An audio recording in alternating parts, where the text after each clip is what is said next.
એક બાપા શરીર કામ નહોતું કરતું એટલે એને વ્હીલચેરમાં બેસાડીને ફેરવવા પડતા હતા. પાકી મજા વ્હીલચેરમાં ફેરવવા પડે, પગ પગ કામ ના કરે સાવ. 3-4-5 બાયપાસ ઓપરેશન પણ થયેલા અને પગે કામ ન કરે.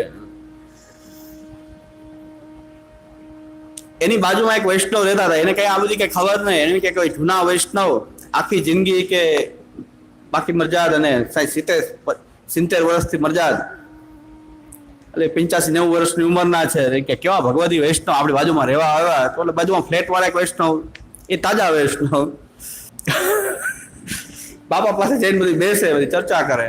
બાપાને કે સંગ થાય તો આપણને કઈ જાણવા મળે ને, એમ જૂના વૈષ્ણવ છે તેને એમ થાય કે આવા ભગવદી વૈષ્ણવ કે મારા દાદા જેવડી મારી ઉંમરના, એ કે તમે રોજ આવો છો પણ તમારા ઘરના વૈષ્ણવના દર્શન તો કરાવો. બાપા એમ કીધું કે તમારા ઘરના વૈષ્ણવના દર્શન તો કરાવો. એ કે ચાલો એમ કઈ દાદા જેવડી ઉંમરના છે એમ કે છે કે ભાઈ દીકરાની વહુને લઈને આવો એમ તો કહી શકાય ને, એમાં કઈ ખરાબ વાત થોડી.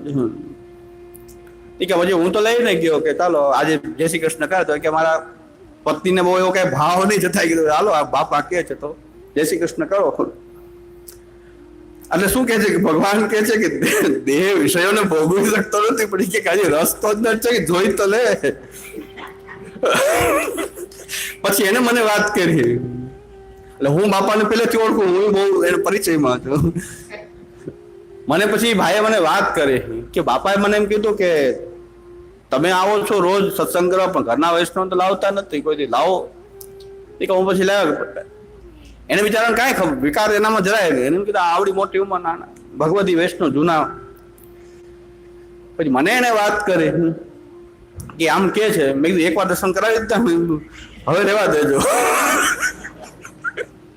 હવે તમારે જવું હોય તો જાઓ, તમારે બહુ જવાની જરૂર નહીં એમ તો. મેં પછી એમ કીધું, મેં કીધું હવે અહીં સુધી રાખો, આટલું ઘણું. એમ દર્શન કરે પાપ જાય, સંગ કરે જીવ જાય. એટલે દર્શન થઈ ગયા, ઘણું થઈ ગયું. મેં એને વાળી દીધા. મેં હવે આગળ બહુ આમાં જતા નહીં.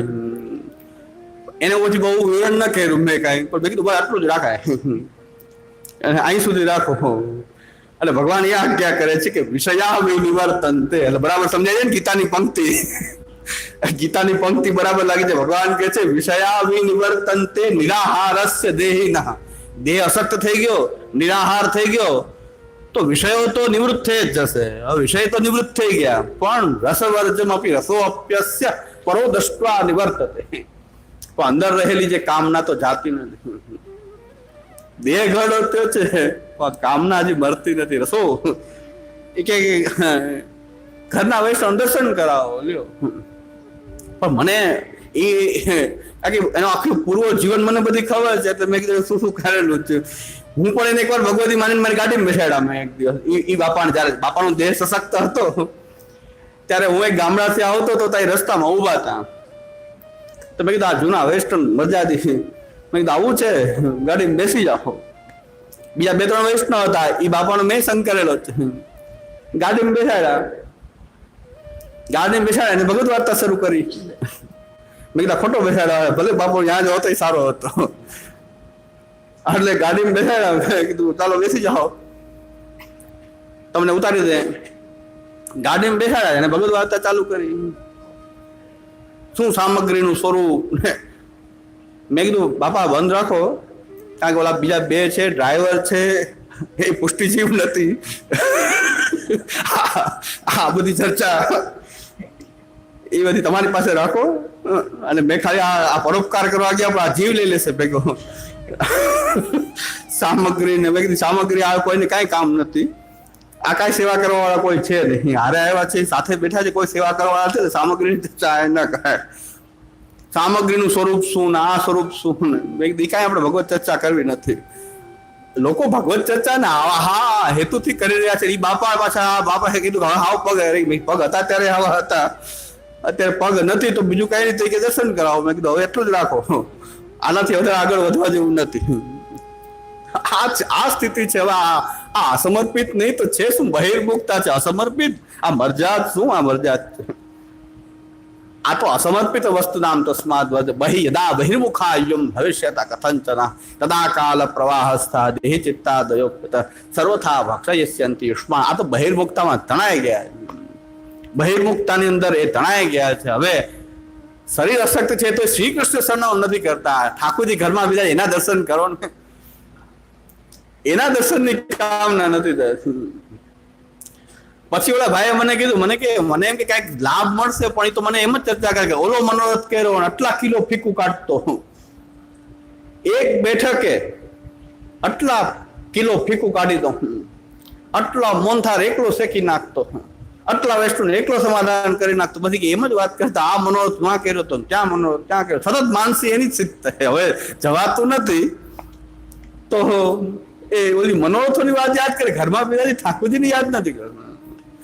હજી એને પોતાના ઘરમાં બિરાજે છે, એના દર્શનની કામને એની સેવા છૂટી ગઈ છે, પથારીમાં પડ્યા છે તો મનોરથને યાદ કરે. આ ઘરમાં બિરાજે ઠાકોરજીની સેવા છૂટી ગઈ એનું દુઃખ નથી. આ બહિર્મુખતા છે, ઘરમાં હોવા છતાં શું કામ? પ્રભુથી બહિર્મુખ છે. બાકી મરજા છે, એમાં ના કહી શકાય. છેલ્લે સુધી મજા, છેલ્લે સુધી પગ શરીર વગેરે નહોતા ચાલતા, તોય પથારીમાંથી એને બેઠા કરીને પોત્યું પહેરાવીને પ્રસાદ લેવડાવવું, આચાર એવા પોતના બધું થવું જ જોઈએ. બધું નકામું છે, બધું નકામું છે. આ કામની ભયંકરતા છે. આમ તો દયાને પાત્ર છે, આ બધા લોકો દયાને પાત્ર હોય છે, પણ પુષ્ટિ માર્ગમાં બધા આ ઉત્પાદ કરી રહ્યા છે એટલે બોલવું પડે. બાકી બહાર ભલે કરો, આનંદથી કરો. મેં તો કાલે એટલે જ બહુ ખરાબ વાત કરી, બહુ વિભત્સ વાત કરી કે વેશ્યાલય સારા કહેવાય જો એ ધર્મનું નામ નથી લેતા. વેશ્યાલયોમાં પ્રવૃત્તિ દેહ વેપારની પ્રવૃત્તિ થાય છે, એમાં ધર્મનું નામ નથી આવતું, ભક્તિનું નામ નથી આવતું, ભગવાનનું નામ નથી આવતું. તો વેશ્યાઓ સારી છે, વેશ્યાઓ સારી છે. આ બધા ભક્તિના નામે જ આવું કરી રહ્યા છે, એના કરતા વેશ્યાઓ સારી છે. એમાં કોઈ ધર્મની વાત નથી આવતી, તો એક ચોખ્ખી વાત જ છે. હરિરાયજી આ કહેવા માંગે છે કે ભક્તિમાં કામને જો આ રીતે ઉપયોગ કરવામાં આવશે તો એનું શું પરિણામ થશે.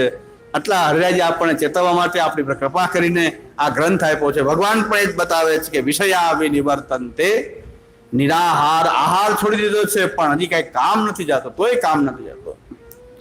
રસવર્જમ રસોપ્યસ્ય પરમ દૃષ્ટા નિવર્તતે. એટલે ભગવાન જે છે આ બધા જ પ્રકારના જે લૌકિક પ્રાકૃતિક એ વિષયોના એની વાસનાઓથી પર એક જ હોય તે ભગવાન છે. અને જ્યારે જીવ એને જોવે છે ત્યારે જ એના બધા જ આ પ્રકારનો જે અંદર વાસના પણ ત્યાગ, નકર વાસનામાંથી છૂટતી નથી. આચાર્યના હાથમાં તો હંમેશા શાસ્ત્ર હોવું જોઈએ. આચાર્યના હાથમાં મહાપ્રભુજીના ગ્રંથો હોવા જોઈએ. ઘનશ્યામજી ખેલતા હતા ત્યારે ચાચાજી આવીને ઘનશ્યામજીને કીધું આપની પોથી સંભાળો. વલ્લભકુલના બાળકોના હાથમાં હાંસી ઠીઠોડી ન ચાલે. માણેકચંદના ને રાજશ્રી ગુટકાના પેકેટ હાથમાં લઈને મહારાષ્ટ્રની શોભે નહીં. કુવાનું જલ જોઈએ ને કુવાના જલ સિવાય ન ચાલે ને બોરનું જલ ન ચાલે ને પાછી બાબા તમાકુ ખાતા એ મહારાજ. બાબા તમાકુ માંથી ક્યાં જલથી પલારેલી હતી બાબા તમાકુ? સગડી વાળા મહારાજ. ગેસ છોવાઈ જાય, સગડી જ જોઈએ, કુવાનું જલ જ જોઈએ, સિંચેલું જલ જોઈએ, રસો પાઇપ ન ચાલે. એ બાબા તમાકુ તો ખાતા હતા, બાબા તમાકુનું પેકેટ ખાતા હતા. એ પલારેલી હોય છે તમાકુ. ક્યાં જલમાં પલારેલી હતી, ક્યાં અપરસમાં પલારેલી હતી, કઈ મેનમાં પલારેલી હતી, એ બાબા તમાકુ રોકતા હતા. તો આ બધી વાત આવી છે કે તો કે દોષ નહીં જોવાનું. અને શાસ્ત્રની વાત કરીએ તો કારણ કે આપણી બુદ્ધિ પ્રતિષ્ઠિત બુદ્ધિ નથી ને, પ્રજ્ઞા પ્રતિષ્ઠિતા નથી, બુદ્ધિ જ બેર મારી ગઈ છે ને, એટલે ઊંધી વાત સીધી લાગે, સીધી વાત ઊંધી લાગે. ઘણા આપણા પ્રવચનમાં સિદ્ધાંતની વાત કરીએ તો તો એમ કે આ નવી વાત છે. મેં કીધું જૂની વાત હું કહું છું, આ નવું આ બીજું ચાલે છે. હજારો વર્ષ જૂની વાત છે શાસ્ત્રની, તમને નવી લાગે. આ નવી કઈક વાત કરે છે, આજ કશું નહીં હોત હે.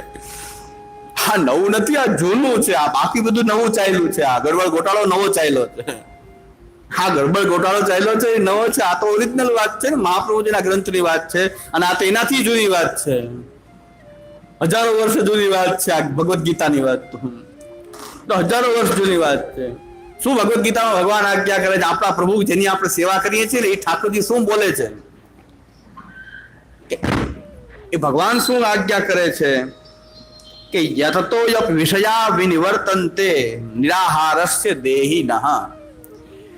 જે બધો જ આહાર છોડી દે, વિષયા વિનિવર્તન્તે નિરાહારસ્ય દેહી, એ વિષયોને નથી ભોગવી શકતા. ચાલો જો કેટલી બધી કામની પ્રબલતા હોય છે. જો કે વિષયો જે છે એને દેહને આહાર છોડી દે, દેહ કામ ન કરતો હોય, દેહ કામ ન કરતો હોય તો શું થાય છે કે વિષયોથી તો નિવૃત્તિ થઈ જાય.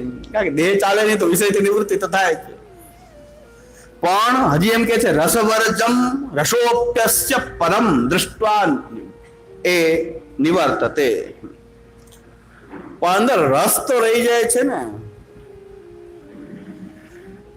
વિષય ભોગવી નથી શકતો. એનો દેહ એવો છે નિરાહાર છે દેહી ના, આહાર છોડી દીધો હોય, ખૂબ તપશ્ચર્યા કરીને આહાર છોડી દે તો વિષયને ભોગવા લાયક દેહ ન રહે. ચાલો બરાબર છે, પણ અંદર એક રસ તો રહી જાય છે ને. મનમાં તો હજી વિષય ભોગવાની કામના કઈ જાતી નથી.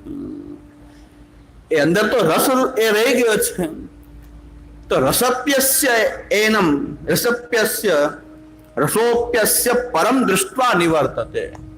એ તો જ્યાં સુધી ભગવાનનું દર્શન ન કરવામાં આવે, જ્યાં સુધી આપણે પ્રભુનું દર્શન ન કરી લઈએ, ત્યાં સુધી આ કામના અંદર મૂળમાંથી છૂટતી જ નથી. ભગવાન કહે છે જ્યાં સુધી પરમનું દર્શન ન થયું, એ તો ભગવત દર્શનથી જ અને એ નિવૃત્ત થાય છે. બહુ વિચારવાની વિષય. આપણે ભગવદ ગીતામાં શું ભગવાન આજ્ઞા કરે છે? ભગવાન કહે છે કે દેહ ભોગવવા લાયક ન રહે તો કઈ રસ જાતો નથી.